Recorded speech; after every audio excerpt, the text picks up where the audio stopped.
Assalamualaikum warahmatullahi wabarakatuh. Saya Putri Puspitasari dengan dosen pengampu Bu Amrina Rosyada SKM MPH, mata kuliah Biostatiska.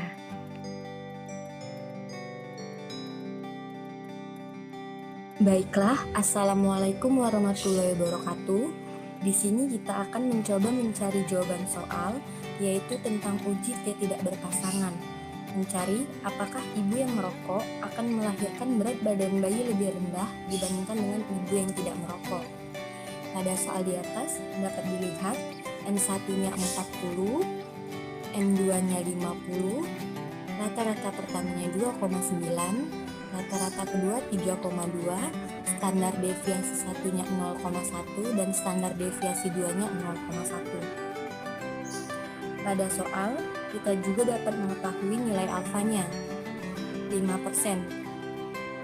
atau 0,05. Baiklah, kita sudah menentukan hipotesis 0 dan hipotesis satunya. H0, tidak terdapat perbedaan antara berat badan bayi dengan ibu yang merokok dan yang tidak merokok. H1, terdapat perbedaan antara berat badan bayi dengan ibu yang merokok dan yang tidak merokok. Kita akan mencari langkah-langkah di dalam soal ini. Penyelesaiannya.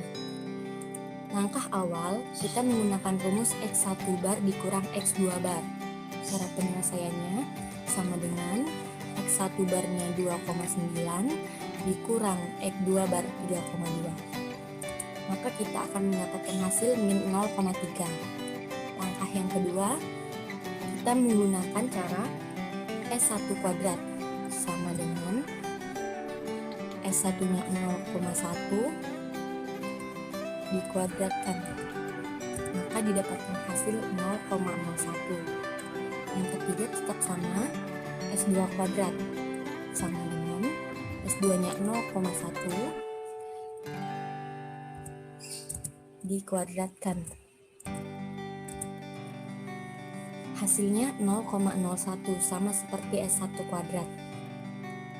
Langkah yang keempat, kita menggunakan rumus buka kurung N1 dikurang 1 tutup kurung kali S1 kuadrat ditambah buka kurung N2 dikurang 1 tutup kurung dikali S2 kuadrat. Cara penyelesaiannya sama dengan buka kurung N1-nya 40 dikurang 1 tutup kurung dikali S1 kuadrat, S1 kuadratnya 0,01 ditambah buka kurung N2-nya 50 dikurang 1 tutup kurung dikali S2 kuadrat 0,1 tadi ya. Maka akan kita mendapatkan hasil 0,88. Baiklah, selanjutnya langkah yang kelima. Pada langkah ini, kita akan mencari pembilang dengan menggunakan rumus buka kurung N1 dikurang 1 tutup kurung ditambah buka kurung N2 dikurang 1 tutup kurung. Cara penyelesaiannya sama dengan buka kurung N1-nya 40 dikurang 1 buka kurung ditambah buka kurung N2-nya 50 dikurang 1 juga. Maka didapatkan hasil 88. Langkah ke-6 yaitu kita akan menggunakan rumus langkah yang keempat dan langkah yang kelima nih. Sama dengan langkah keempat 0,88 dibagi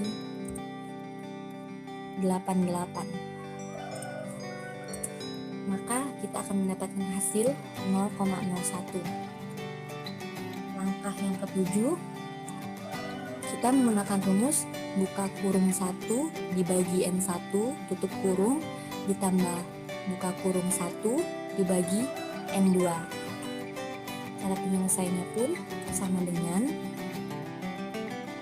1 buka kurung 1 dibagi N1-nya 40 tutup kurung ditambah buka kurung 1 dibagi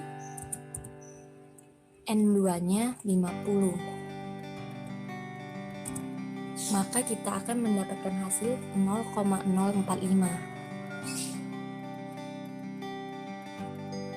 Baiklah, pada langkah yang ke-8 kita menggunakan hasil dari langkah yang ke-6 dan langkah yang ke-7. Cara penyelesaiannya sama dengan langkah yang ke-6 tadi 0,1 dari langkah yang ke-4 dan langkah yang ke-5 dikali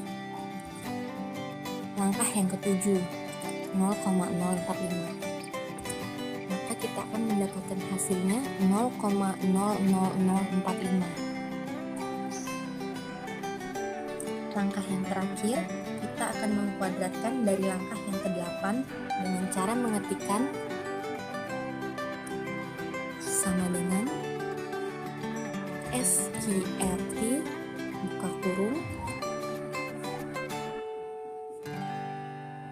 hasil dari langkah ke-8 tadi 0,0045 tutup kurung, maka didapatkan hasil 0,2121 sekian.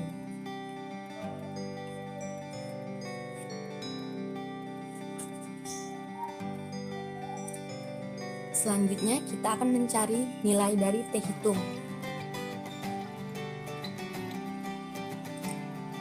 Dari langkah 1 dan langkah 9 nih kita ambil. Sama dengan langkah 1-nya 0,3 dibagi langkah ke-9 0,21 sekian. Maka kita akan mendapatkan hasil min 14,142 sekian.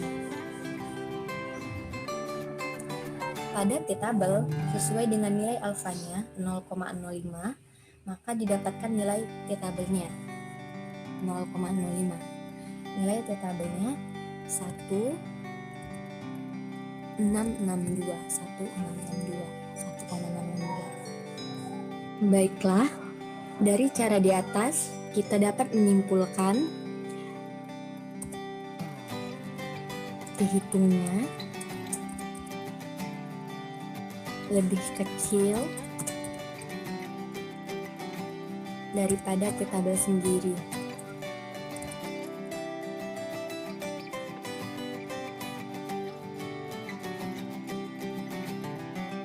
Min 14,142 lebih kecil daripada 1,662, sehingga H0-nya ditolak.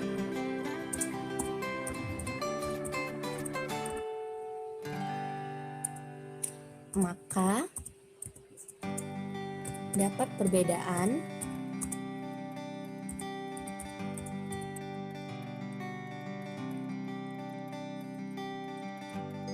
antara berat badan bayi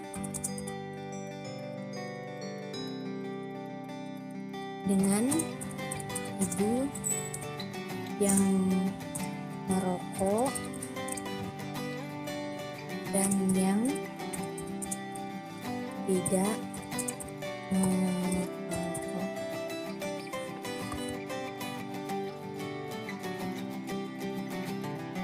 H0 ditolak karena sesuai dengan kesimpulan yang kita dapat bahwa terdapat perbedaan bagi ibu yang merokok dan yang tidak merokok. Tentu saja ini sesuai dengan H1. Terdapat perbedaan berat bagi ibu yang merokok dan yang tidak merokok. T-hitungnya lebih kecil daripada T-tabel, min 14,142 lebih kecil dari 1,662 sehingga H0 sendiri ditolak. Sekian penjelasan dari saya. Assalamualaikum warahmatullahi wabarakatuh.